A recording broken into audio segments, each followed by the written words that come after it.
Hey there guys, my name's Craig from Magic TV. It's 9 o'clock, it's a Thursday, it's time for a Magic Stuff. And today I'm going to be talking to you about stage magic. I'm going to be talking to you about performing on stage. Because you know what, a lot of people turn around to me on this channel and they go, oh, I'm a close-up magician, I want to be able to do a stand-up spot, I want to be able to do a stage spot. How do I put that together? So in this video I'm going to be talking to you about how, the kind of the thought process that you need to go through to be able to perform on stage.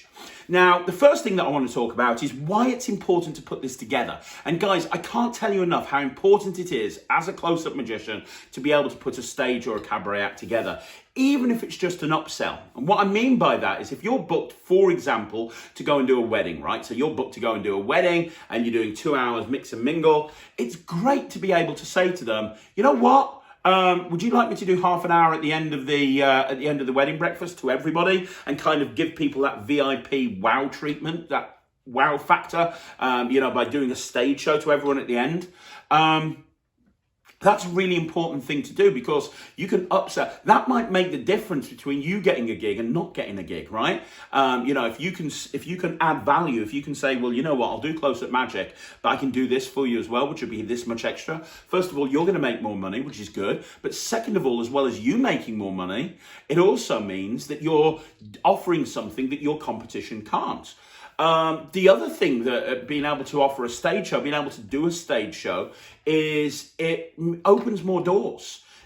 It really does. It opens way more doors. More people. I don't know why, but for some reason, when you're a stage magician, people look at you and give you more credibility a lot of the time. And I'm not saying that's the right thing, but from years of experience, I've found that to be the case. I can turn around to somebody who inquires with me and I can say, well, yeah, I've performed on stage for years. I've done this, I've done this, I've done this. The stage newspaper described me as the speciality act of the decade and this and that and the other. It allows you to gather more social proof and it opens up more doors. It does open up more doors. A lot of people, when they think about magic, they think about performing on stage anyway. Now, the other thing I want you to understand about performing on stage is it doesn't necessarily have to be an illusion show. You don't have to go into full-on illusion show mode. You don't need a warehouse full of props and girls to put in boxes and spend tens of thousands of pounds on tricks and illusions. You don't need that. You can put together a stand-up show that will work for up to 100 people and it can literally pack flat. And what I mean by that is it can go into a binder that big. You can very easily put a show together that will pack flat. And what I want to do on this channel over the next, few weeks and months is I want to highlight to you different routines that you might want to perform on stage that do pack flat. Now, the routine that I'm going to be talking about today is cards across. For me, this is a perfect routine for a close-up magician to do on stage. And the reason is a lot of close-up magicians do cards across anyway. When I first got into magic and I was doing close-up magic and I wasn't doing stage magic, I performed cards across all of the time. I had 2 different versions. The classic palm 3 cards off, you hold on to those, count 10, wonderful, hold on. That classic routine that you kind of see Bill Malone do an awful lot on his DVD set. And then the other thing that I used to spend a lot of time doing is Las Vegas Leaper, which is Paul Harris's, which I think I've done on the Magic Live at some point in the past. So I did cards across a lot, so that when I started performing on stage, it kind of made sense for me to do cards across as well, because I already understood the plot. Now, the cards across, I've gone through lots of different versions of doing cards across. The version that I use now is a version of Scott Alexander's Superfly. Now, if you haven't seen Superfly, it is probably the best cards across out there. Now, I have completely stripped it down. And what I mean by that is when Scott does it, it's so clever because he has a stack of envelopes. They count 7 cards and put them in there. They sign the envelope. They see there's only 7 cards in there. They sign the envelope.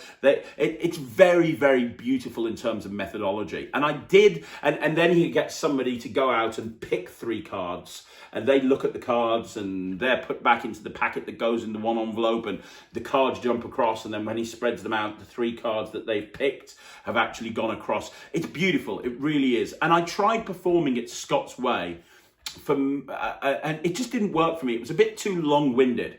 Now, I'm not saying the trick is too long-winded, because when Scott does it, it is a thing of beauty. However, when I did it, it was a bit too long-winded. So I ended up kind of using more of a traditional approach. And if you want, I'm going to put some live footage on in a bit. And when you watch this routine, you'll see I palm the 3 cards and ask them to put the, I just do it the classic way. I just palm the 3 cards. And then I add the other 3 cards on. I'm not doing anything fancy. I'm not doing anything clever. I'm just palming 3 cards off and nobody sees a thing because they're focusing on other stuff. What I do, however, is I use Scott's 2 ideas of Scott's, which are just genius. The first is using envelopes. So taking the cards and putting them in the envelopes, because that kind of almost isolates them, and then they sign the envelopes. And the other thing I do is his presentational idea of having the envelopes put down the spectator's crotch, and then using this handkerchief to make them jump across. And it's like a zombie gimmick. I actually use Bill Abbott's The Thing to do the cards across, because for me it was a lot better than what came with Scott's original routine, which was like a smaller zombie gimmick. The Thing is absolutely a beautiful way of doing this. Now, I've done this cards across for years. Obviously at the moment it's not the most socially distanced trick. So while social distancing is a thing, this isn't a trick that I'm going to perform on stage. However, as soon as I'm allowed to perform on stage and social distancing isn't a thing anymore, I will be back to performing this routine, because this is one of my favorite routines to perform. And the reason I wanted to highlight this to you is because it's a great way of showing you that you can actually take something that you probably do close up and you can adapt it to work on stage very, very easily. And that's one of the first steps towards performing on stage, taking routines that you're already used to and doing them on stage. I see a lot of magicians, and what they do is they buy props that they've never used before, that they have no idea. They'd never do this in a close-up environment, and then suddenly they're doing them on stage. And I think the best way to do magic on stage when you've never done magic before and you're trying to put a half-an-hour act together is take stuff that works on close-up that you've done a million years or a million times, and then adapt it to work on stage, because then you're more comfortable with the routine. You just need to figure out a way of making it play bigger.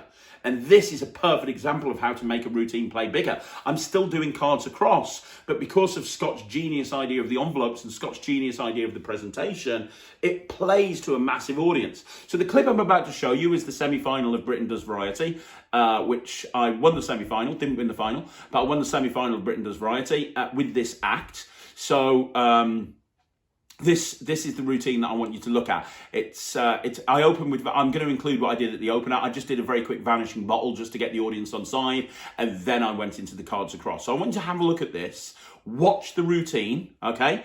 Have a look at it, and then we'll talk about it a little bit after you've watched the video.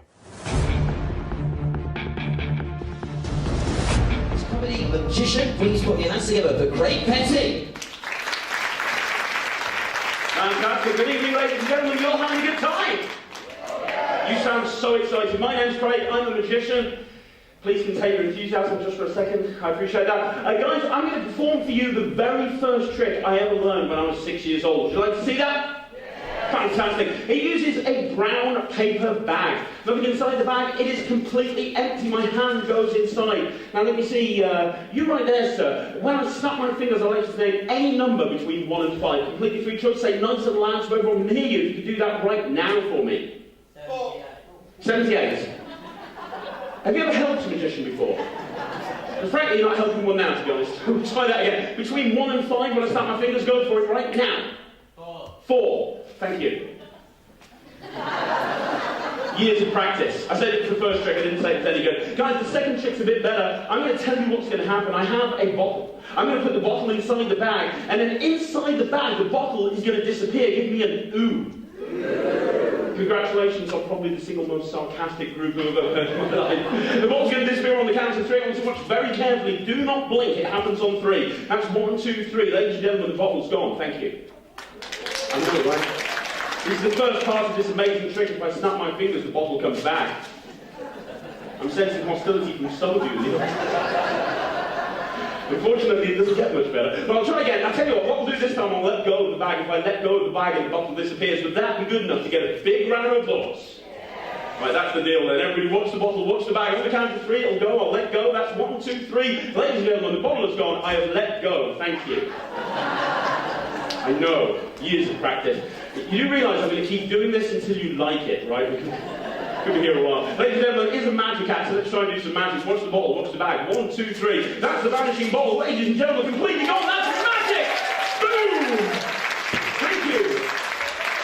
We're going to carry on. While we've got you guys whipped up into a fever pitch, let's continue with this carnival-like atmosphere.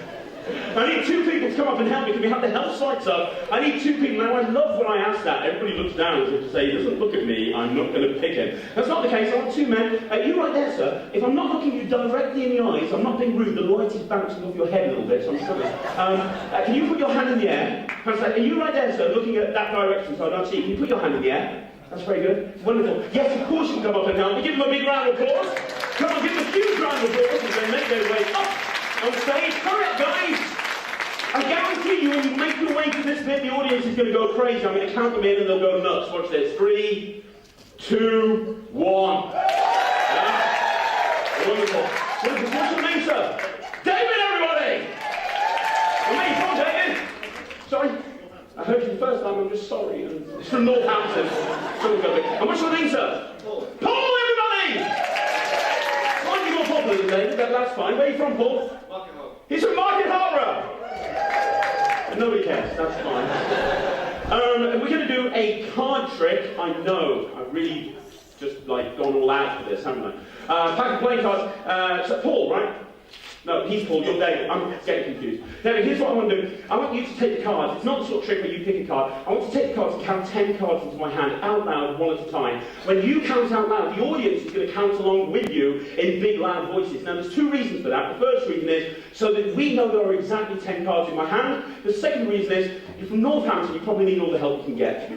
So, take cards, ladies and gentlemen, when he counts the cards, count along with him. 10 cards exactly. Go. 1, 2, 3, 4, 5, 6, 7, 8, 9, 10. Didn't even do a good job. Give him a big round of applause. Okay, let's go. You're Paul, is that right? Pass the cards across the Paul.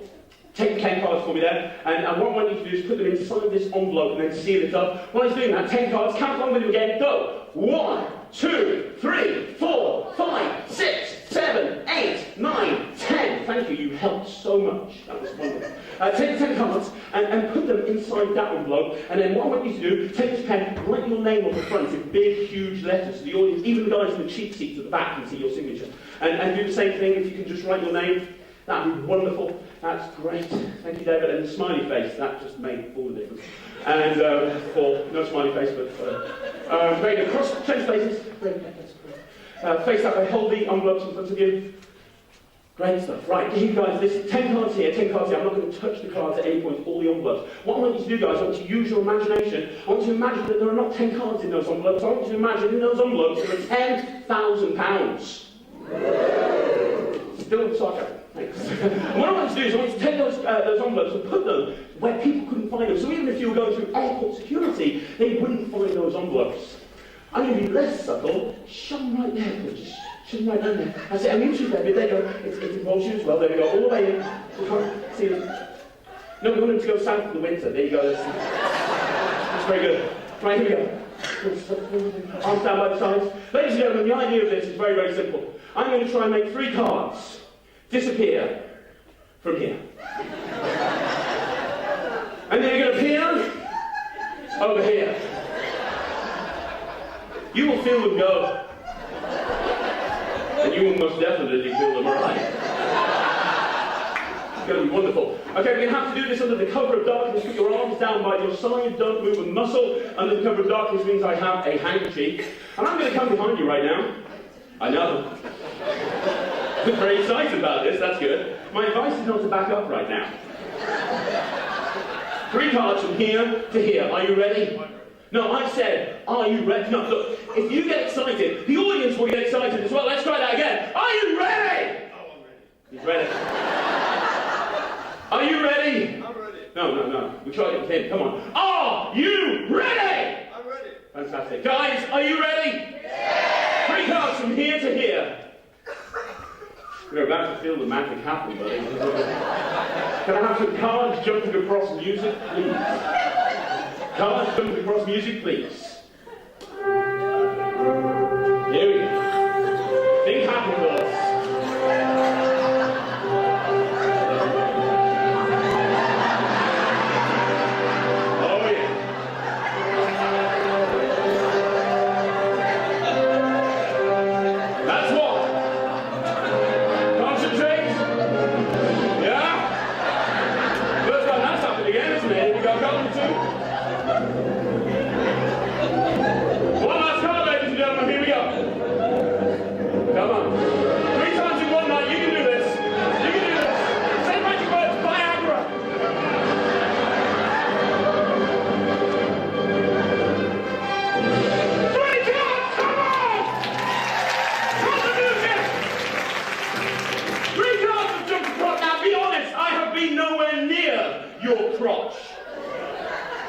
Reach in there, take it out. I don't want to go in there after it. But I will. Here you go. Take that envelope, rip it open with grace and style. Nice. Take out the cards, don't leave any in there. Before you do, what's 10 minus 3? Good job. Take all the cards out, not in there. Take the envelope, throw it on the floor. You're going to count the cards, they're going to count along with you. We're hoping there's 7. Count them, go. 1, 2, 3, 4, 5, 6, 7 cards! Come on! But hang on a minute. We've got to go somewhere. I also have not been anywhere near your crotch, have I? I take the envelope out myself. I don't want to touch it. Or smell it. Take it out. Rip it open! Now hang on a second. 10 plus 3. Good job, Mark Harper, boy. You're going to take out the cards. If there's 13 cards there, every man, woman, and child is going to go absolutely crazy. Take the cards, count them, go. 1, 2, 3, 4, 5, 6, 7, 8, 9, 10, 11, 12, 13 cards. Come on! Boom! Give it up for Paul, whatever his name is. Come on! Bring it up, boys. Yeah! Thank you very much. Thank you very much. Don't go to see. One more time, give a big round of applause. Ladies and gentlemen, enjoy your evening. You've been fantastic. See you again. Take care. Bye, everybody. Ladies and gentlemen, let's hear it at the Great Pressing. So that's Cards Across. So what can we take from this? First of all, key things that are important to note. Understand your character on stage.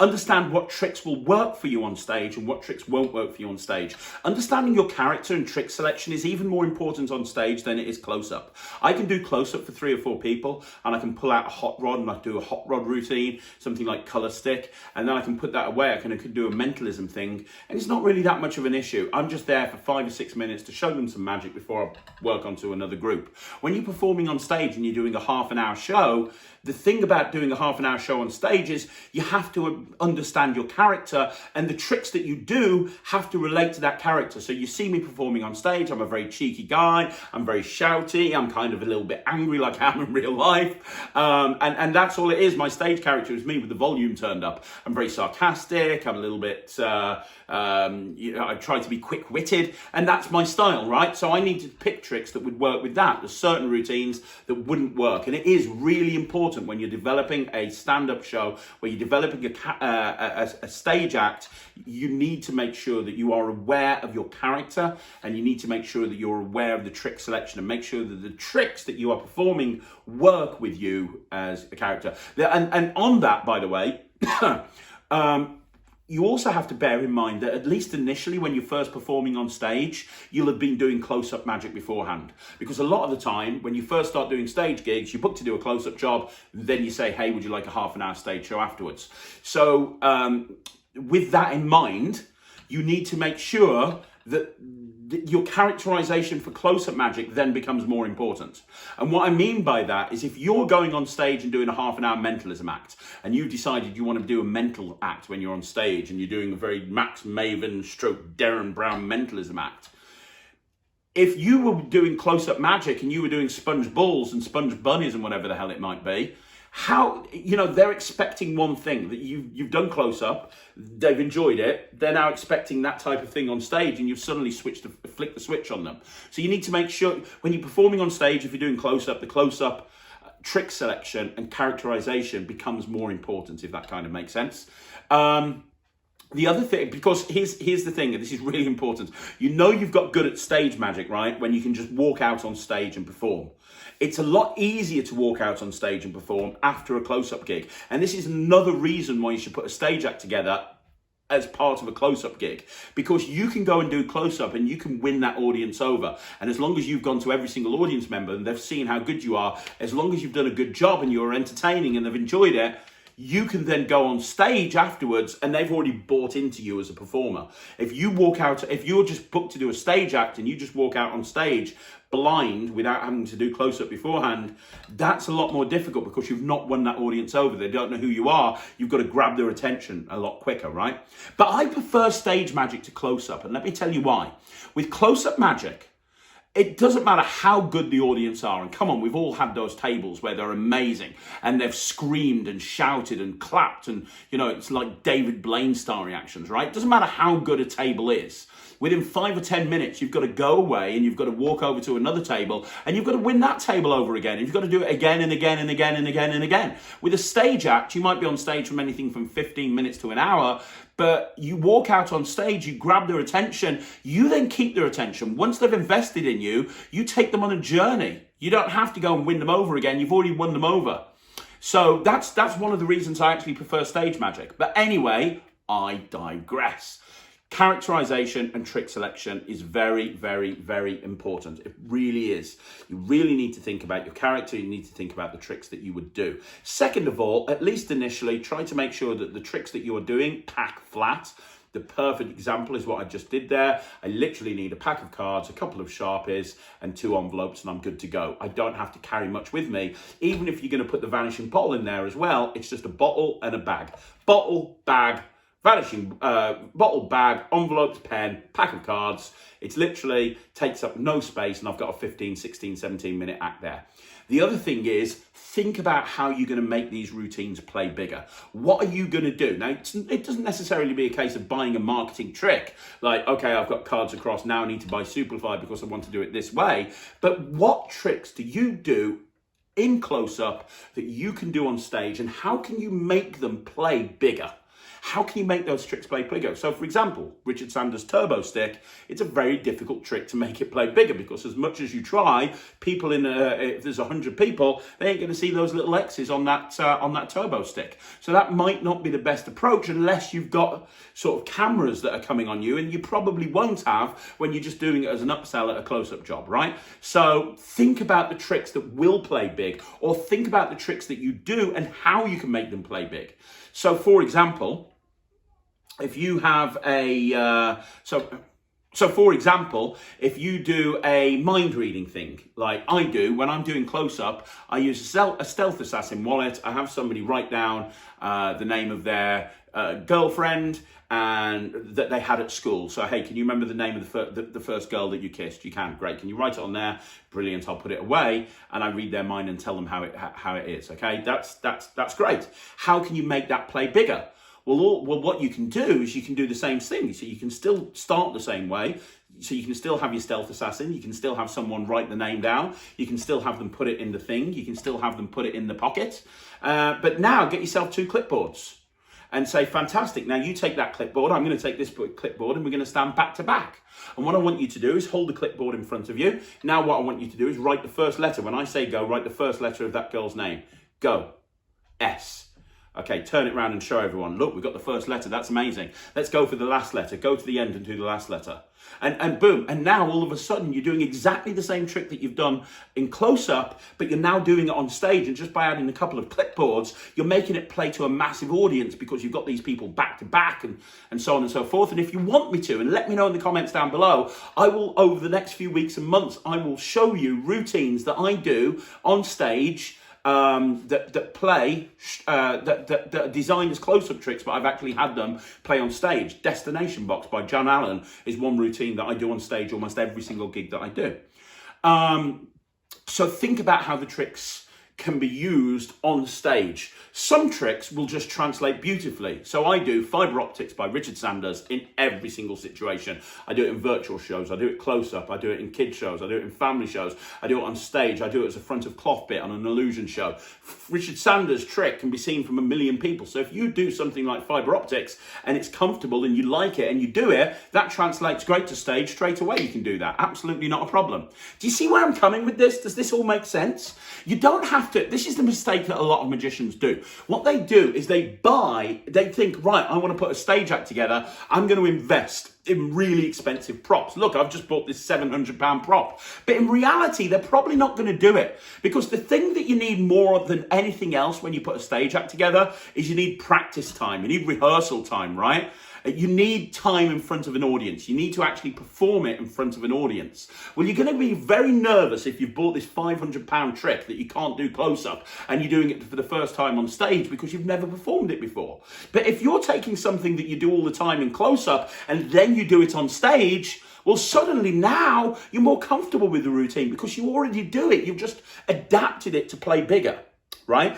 However, if you do this, make sure that you drop that from your close-up set. So in other words, if you're planning on, let's say you do close-up, let's say you do cards across, close-up like I do, and you're planning on doing cards across on stage like I do, you don't do it close-up, because then people are seeing the same trick. Oh, I saw that earlier on, he did that at my table. They won't look at the fact that it's presented differently or that you're using envelopes or whatever it may be. They'll just look at it as the same trick. So if you are going to adapt stuff that you do close up and do it on stage, make sure that you drop it from the close up set before you actually do the stage set. But yeah, so that is a very important point. Take stuff, write down, get a sheet of paper, write down everything that you do close up, and then work out which ones. Put a tick next to the ones that you think would work on stage straight away, like Chop Cup, like Fiber Optics, and then put a tick next to the ones that you think could work,